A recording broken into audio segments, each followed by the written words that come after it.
Everyone, welcome to your education hub. आज की इस वीडियो में हम समझेंगे Powell versus Lee case law के बारे में। लेकिन उससे पहले हम ये देखेंगे कि ये टॉपिक इंडियन कॉन्ट्रैक्ट एक्ट 1872 के कौन से टॉपिक से रिलेटेड है। जैसा कि हमें पता है कि इंडियन कॉन्ट्रैक्ट एक्ट 1872 का सेक्शन 2B हमें एक्सेप्टेंस और प्रॉमिस क्या होता है ये बताता है और कहता है कि जब किसी प्रपोज़ल को जिस पर्सन के लिए वो प्रपोज़ल बना है, जब वो पर्सन उस प्रपोज़ल के लिए अपनी सहमति दे देता है, जिसे हम इस सेक्शन के डेफिनेशन के अकॉर्डिंग कहेंगे कि जब वो पर्सन अपने एसेंट को सिग्निफाई करता है, तो फिर हम कहेंगे कि वो प्रपोज़ल एक्सेप्ट हो चुका है। और किसी भी एक्सेप्टेड प्रपोज़ल को ही हम प्रॉमिस कहते हैं। इसको हम इस एग्जांपल से समझ सकते हैं कि जैसे मान लीजिए आपको किसी से नोट्स चाहिए, तो आपने जाके अपने फ्रेंड से कहा कि अगर तुम मुझे नोट्स दोगे तो मैं तुम्हें तुम्हारा फेवरेट फूड दूंगा। तो ये हो गया प्रपोज़ल। और ये सिर्फ प्रपोज़ल कोई प्रॉमिस फॉर्म नहीं करता, क्योंकि प्रॉमिस तो वहाँ होगा कि आप अगर उससे कुछ प्रॉमिस करेंगे तो आप चाहेंगे कि वो भी आपके लिए कुछ करे। तो ये सिर्फ प्रपोज़ल है। और अगर आपकी इसी बात को आपने के दोस्त ने मान ली, यानी कि अपने एसेंट को सिग्निफाई कर दिया, तो फिर ये बन जाएगा प्रॉमिस कि आप उसे उसका फेवरेट फूड देंगे और वो आपको आपका नोट्स। और साथ ही ये बताते हुए ये जो सेक्शन है, ये इस बात को क्लियर नहीं करता कि एक्सेप्टेंस किससे कम्युनिकेट करना है और एक्सेप्टेंस कौन कम्युनिकेट कर सकता है। लेकिन ये इस बात को क्लियर करता है कि जो ये कम्युनिकेशन ऑफ एक्सेप्टेंस है, उसका जो एसेंट है वो सिग्निफाई होना चाहिए, जिसे हम पढ़ते हैं एक्सेप्टेंस बाय एक्सटर्नल मैनिफेस्टेशन इस टॉपिक के अंडर में। और इस टॉपिक के लिए जिस केस लॉ को हम पढ़ते हैं इस टॉपिक को समझने के लिए, वो है ब्रॉगडन वर्सेस मेट्रोपॉलिटन का केस लॉ। इसमें ये एक्सटर्नल मैनिफेस्टेशन का मतलब होता है कि कोई भी प्रपोज़ल अगर हम एक्सेप्ट करना चाहते हैं तो हमें ये बताना होगा, एक्सटर्नली मैनिफेस्ट करना होगा बोलकर या लिखकर, जिससे कि सामने वाले को ये बात पता चले। जैसे कि मान लीजिए अगर आपने अपने दोस्त को ये प्रपोज़ल दिया नोट्स के लिए, और आपके दोस्त ने आपसे कुछ नहीं कहा, लेकिन उसने बस अपने मन में ऐसा सोच लिया कि हाँ मैं इसे अपना नोट्स दूंगा, तो फिर और वो ऐसा अपने मन में सोच के चला गया, उसने आपको कुछ नहीं बोला, तो फिर आपको तो ये बात पता ही नहीं कि वो आपको अपनी नोट्स देगा नहीं देगा। तो यहाँ पे उसके एक्सेप्टेंस का कोई मतलब ही नहीं है। इसलिए कहता है कि ये सेक्शन कि हमें अपने एसेंट को सिग्निफाई करना है, यानी कि अपना जो एसेंट है उसको एक्सटर्नली मैनिफेस्ट करना है या फिर कोई ओवर्ट एक्ट करना है। ओवर्ट एक्ट का मतलब कि अगर हम किसी प्रपोज़ल के कंडीशंस को परफॉर्म कर दे रहे हैं, हमें कुछ भी ऐसा करना है जिससे जिस इंसान ने हमें प्रपोज़ल दिया, यानी कि प्रपोज़र को ये पता चले कि हमें उसका प्रपोज़ल स्वीकार है, हमने उसके प्रपोज़ल को एक्सेप्ट कर लिया। और इसके बाद लेकिन जैसा कि हमने पहले कहा कि ये एक्सेप्टेंस कैसे करना है, कौन देगा, इसके बारे में नहीं बताता। देखिए प्रपोज़ल में कोई प्रॉब्लम नहीं होती, क्योंकि प्रपोज़ल कोई भी प्रपोज़र उसे ही देगा जिससे वो उम्मीद रखता है कि वो उसका प्रपोज़ल एक्सेप्ट कर ले। जैसे कि आपको अगर नोट्स चाहिए तो आप अपने किसी ऐसे दोस्त से ही कहेंगे जिससे आपको पता हो कि हाँ उसके नोट्स अच्छे हैं, जो कि आपकी हेल्प कर सकते हैं, ना कि किसी ऐसे से कहेंगे जो या तो अपनी नोट्स किसी के साथ शेयर ही नहीं करता या फिर उसके नोट्स उतने अच्छे नहीं हैं। तो इसलिए प्रपोज़ल हम अक्सर उसी को देते हैं जिससे हम ये उम्मीद रखें कि वो हमारे प्रपोज़ल को एक्सेप्ट कर ले। लेकिन यहाँ पे बात आ जाती है एक्सेप्टेंस की, जिसमें सबसे पहला क्वेश्चन है कि ये जो इसने ये तो बता दिया सेक्शन 2B ने कि किसी भी प्रपोज़ल का एक्सेप्टेंस हमें एक्सटर्नली मैनिफेस्ट करना है, लेकिन इसने ये नहीं बताया किसके सामने एक्सटर्नली मैनिफेस्ट करना है। जैसे मान लीजिए ए ने बी को कोई प्रपोज़ल दिया और बी ने सी को जाके, जिसका ए से कोई लेना देना नहीं है, बी ने सी को जाके उसके सामने एक्सटर्नली मैनिफेस्ट कर दिया कि मुझे ए का प्रपोज़ल एक्सेप्ट है। तो क्या यहाँ पे कोई कॉन्ट्रैक्ट फॉर्म होगा? इसी टॉपिक को हम पढ़ते हैं कम्युनिकेशन टू ऑफरर हिमसेल्फ, जो कि बताता है कि नहीं, ऐसा नहीं है। जिस इंसान ने प्रपोज़ल दिया हमें उसका एक्सेप्टेंस उसी से करना होगा, या फिर उसके किसी ड्यूली ऑथराइज्ड पर्सन या उसके किसी एजेंट से जिसे खुद प्रपोज़र ने ये अथॉरिटी दी हो। और इसके लिए हम पढ़ते हैं फेल्टहाउस वर्सेस बिंडली का केस लॉ। फिर इसके बाद आता है कम्युनिकेशन बाय एक्सेप्टर हिमसेल्फ। जैसे कि मान लीजिए कि ए ने बी को प्रपोज़ल दिया और बी ने थोड़े समय सोचने के बाद ये सोच लिया कि वो ए का प्रपोज़ल एक्सेप्ट करेगा, और उसने बातों बातों में अपने किसी फ्रेंड सी से बोला कि मुझे ए का प्रपोज़ल एक्सेप्ट है, सोच रहा हूँ मैं उसे एक्सेप्ट कर लूँ। ठीक है, अब सी जो है वो ए का दोस्त था, तो उसने सोचा कि वो क्यों ना ए को बता दे कि उसका प्रपोज़ल एक्सेप्ट हो रहा है, वो खुश होगा। और सी ने जाके ए को बता दिया, पर बी ने बाद में कुछ और सोचा और उसने ये प्रपोज़ल एक्सेप्ट ही नहीं किया।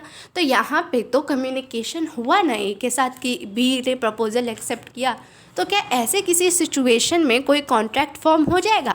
इसे ही हम पढ़ते हैं कम्युनिकेशन बाय एक्सेप्टर हिमसेल्फ में, जिसके लिए हम पढ़ते हैं पावेल वर्सेस ली का केस लॉ, जिसे हम इस वीडियो में देखेंगे। और इसके बाद हम पढ़ते हैं कि मोड ऑफ कम्युनिकेशन क्या होना चाहिए, यानी कि हम बोल कर किसी प्रपोज़ल को एक्सेप्ट करेंगे, लिख कर किसी प्रपोज़ल को एक्सेप्ट करेंगे, या फिर किसी दूसरे मोड में किसी प्रपोज़ल को एक्सेप्ट करेंगे। ये हो गया मोड ऑफ कम्युनिकेशन, जिसे हम पढ़ते हैं acceptance should be made in prescribed और रीज़नेबल मैनर। इसके लिए एक दूसरी वीडियो बनानी होगी जिसका इंग्लिश एस्पेक्ट समझने के लिए हम पढ़ते हैं एलियसन वर्सेस हेंशॉ का केस लॉ, और इंडियन के लिए हमें पढ़ना होगा section 7 of Indian contract act 1872। तो यहाँ पे ब्रॉकटन वर्सेस मेट्रोपॉलिटन और फेल्टहाउस वर्सेस बेंडली केस लॉ का वीडियो चैनल पे पहले से है। अगर आपने इन दोनों केसेस को नहीं समझा है तो आप उन वीडियोस को देख सकते हैं, लिंक डिस्क्रिप्शन बॉक्स में है। और इसके अलावा अगर आपको सेक्शन 2B को भी अच्छे से समझना है और ये समझना है कि सिग्निफाई क्या होता है, कितने टाइप का होता है, ये कौन से सेक्शन से रिलेटेड है, तो ब्रॉकटन वर्सेस मेट्रोपॉलिटन केस लॉ के वीडियो में इस केस का फैक्ट बताने से पहले, यानी कि वीडियो की शुरुआत में ही हमने इस बात को अच्छी तरह से डिस्कस किया है। तो आप अगर इस सेक्शन को समझना चाहते हैं तो भी आप इस वीडियो को देख सकते हैं। तो चलिए अब हम इस केस लॉ के फैक्ट को समझते हैं। इस केस में एक स्कूल होता है, वो ये इनविटेशन टू ऑफ़र देता है कि वो उसे अपने स्कूल के हेड मास्टर की पोस्ट के लिए ऑफ़र्स चाहिए। वैसे अगर आप इस केस लॉ को बुक में पढ़ेंगे तो इसमें ये नहीं लिखा होगा कि स्कूल इनविटेशन टू ऑफ़र देता है, सीधे ये इस चीज़ से शुरू होगा कि मिस्टर पावेल ने हेड मास्टर की पोस्ट के लिए अप्लाई किया। लेकिन हमने यहाँ इस बात को इसलिए कहा कि हम इनविटेशन टू ऑफ़र पढ़ चुके हैं, तो अगर हम इस टॉपिक्स को अलग अलग केसेस में अप्लाई करने की कोशिश करेंगे, यूज़ करने की कोशिश करेंगे, तो हमारा वो जो टॉपिक है और अच्छे से क्लियर होता जाएगा और इसे समझ में भी आएगा कि हाँ ये टॉपिक्स रियल लाइफ में कहाँ कहाँ अप्लाई कर सकते हैं, जिससे हमारी इस टॉपिक पे पकड़ बैठेगी। तो इसलिए हमने यहाँ ऐसा कहा। तो इस स्कूल ने जाहिर सी बात है इनविटेशन टू ऑफ़र दिया, जिसके बाद ही प्लेंटिफ मिस्टर पावेल ने स्कूल में हेड मास्टर की पोस्ट के लिए अप्लाई किया, जो कि वो एक ऑफ़र है। अब जाहिर सी बात है ये इनविटेशन टू ऑफ़र तो सिर्फ मिस्टर पावेल के लिए था नहीं, तो हेड मास्टर की पोस्ट के लिए बहुत सारे लोगों ने अप्लाई किया। इसलिए ये जो हेड मास्टर की पोस्ट के इतने सारे एप्लीकेशंस में से किसी एक एप्लीकेशन को सेलेक्ट करने के लिए बोर्ड ऑफ मैनेजर की मीटिंग हुई, जिसमें उन्होंने मिस्टर पावेल के एप्लीकेशन को एक्सेप्ट कर लिया। और ये जो मिस्टर पावेल का जो एप्लीकेशन है ये एक्सेप्ट तो हुआ, लेकिन जो बोर्ड है उसने अभी तक अपने इस एक्सेप्टेंस को मिस्टर पावेल से ऑफिशियली कम्युनिकेट नहीं किया, यानी कि ना ही उन्होंने मिस्टर पावेल को कोई नोटिस भेजा, ना ही उन्होंने किसी पर्सन को मिस्टर पावेल के पास अभी तक भेजा। यानी कि मिस्टर पावेल को अभी तक ये पता ही नहीं है कि उनका एप्लीकेशन एक्सेप्ट हो चुका है। लेकिन जब ये बोर्ड ऑफ मैनेजर की मीटिंग हो रही थी तब उनमें से कोई एक मैनेजर था जो कि उस बोर्ड की मीटिंग का हिस्सा नहीं था। उसने इन बोर्ड ऑफ मैनेजर के इस डिसीजन को सुना, और वो होते हैं मिस्टर पावेल के फ्रेंड। तो वो जाकर अपनी इंडिविजुअल कैपेसिटी पर मिस्टर पावेल को ये बता देते हैं कि उनका जो एप्लीकेशन है वो हेडमास्टर की पोस्ट के लिए वो एक्सेप्ट हो चुका है। देखिए, इन्होंने ये जो कम्युनिकेशन है अपनी इंडिविजुअल कैपेसिटी पे किया, यानी कि उन बोर्ड ऑफ मैनेजर्स की जो बोर्ड था उन्होंने उन्हें कोई राइट नहीं दिया था उस पर्सन को कि आप जाइए और हमारा एक्सेप्टेंस कम्युनिकेट करिए। तो ये ठीक उसी इलस्ट्रेशन की तरह है कि ए ने बी को कोई प्रपोज़ल दिया, बी ने सी को बोला कि मैं सोच रहा हूँ एक्सेप्ट कर लूँ, पर फिर बाद में बी ने एक्सेप्ट नहीं किया। तो ऐसा ही यहाँ पे होता है। और फिर इसके बाद जो ये बोर्ड ऑफ मीटिंग के लोग हैं ये जो बोर्ड ऑफ मीटिंग के लोग हैं, इन्हें मिस्टर पावेल के एप्लीकेशन में कुछ प्रॉब्लम दिखती है, इसलिए वो उनके एप्लीकेशन को फिर रिजेक्ट करके दूसरे का एप्लीकेशन सेलेक्ट कर देते हैं, क्योंकि इन्होंने तो अभी तक मिस्टर पावेल को ऑफिशियली बताया ही नहीं, तो इनके लिए तो मिस्टर पावेल को ये बात पता ही नहीं, तो ये कुछ भी कर सकते हैं। और जब मिस्टर पावेल को पता चलती है तो फिर वो कोर्ट में मिस्टर ली के अगेंस्ट में ब्रीच ऑफ कॉन्ट्रैक्ट का सूट फाइल कर देते हैं। अब आप ये सोच रहे होंगे कि यहाँ पे तो उनका एप्लीकेशन बोर्ड ने रिजेक्ट किया, तो फिर ये मिस्टर ली कौन है? ये मिस्टर ली इस बोर्ड के चीफ होते हैं। तो मिस्टर पावेल ने उनके अगेंस्ट में कोर्ट में सूट फाइल कर दिया। अब इस सूट के बाद कोर्ट के सामने 2 क्वेश्चंस अराइज होते हैं। पहला कि क्या यहाँ पे कोई ब्रीच ऑफ कॉन्ट्रैक्ट है, और दूसरा कि क्या कोई पर्सन अपने इंडिविजुअल कैपेसिटी पे जाकर कोई भी एक्सेप्टेंस कम्युनिकेट कर सकता है। यहाँ पे कोई इंडिविजुअल कैपेसिटी के बारे में नहीं है, यहाँ पे यही है कि क्या कोई थर्ड पर्सन जाकर, जिसको कोई राइट नहीं है, वो अपने एक्सेप्टेंस को कम्युनिकेट कर सकता है। तो कोर्ट ने यहाँ पे अपने हेड को बताने से पहले कुछ ऑब्जर्वेशन किए, इन शॉर्ट अपने हेड का रीज़न बताया। कोर्ट ने कहा कि कोई भी एक्सेप्टेंस, ये बात तो सही है कि तभी वैलिड होता है जब हम उसका जो कम्युनिकेशन ऑफ एक्सेप्टेंस है वो प्रपोज़र या फिर प्रोमिजर से करें। यानी कि जिसने प्रपोज़ल दिया है, जब हम उससे बताएंगे कि हाँ हमें आपका ये प्रपोज़ल एक्सेप्ट है, तो ही वहाँ पे कोई कॉन्ट्रैक्ट फॉर्म होगा, कोई प्रॉमिस बनेगा। लेकिन इसका मतलब ये नहीं है कि कम्युनिकेशन ऑफ एक्सेप्टेंस किसी भी पर्सन के द्वारा किया जा सकता है जिसे ऐसा करने का राइट हो चाहे न हो।